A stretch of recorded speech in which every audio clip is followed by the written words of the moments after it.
យោគឺខ្ញុំបានសរសេរជាសំនៀងខ្មែរដើម្បីអ្នកទាំងអស់គ្នាងាយស្រួលយល់អញ្ចឹង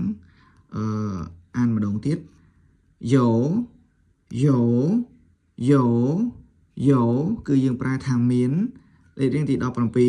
17ភាសាចិនពូគឺយើងប្រើថាមិនអ្នកខ្លះគេអានពុតាមពិតទៅវាមិនសូវជាខុសមកដែរគ្រាន់ថាសំនៀងរបស់វាគឺអានេះសអ៊ូពអ៊ូពូហ្នឹងគឺយើងអានបែបនេះពូគឺយើងប្រែថាមិនលេខនេះទី18មីយោ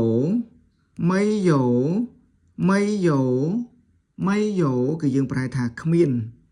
ចំពោះលេខ19សៀងយើងអានសំឡេងឲ្យចេញខ្យល់បន្តិចកាន់តែល្អសៀ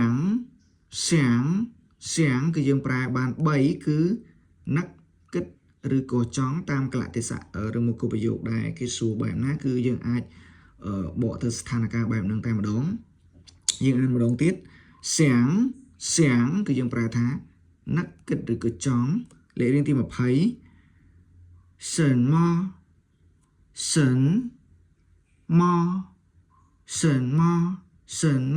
គឺយើងប្រែថាអ្វី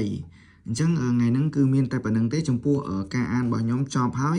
ឥឡូវយើងចូលមកដល់ការសរសេរពាក្យជូនអ្នក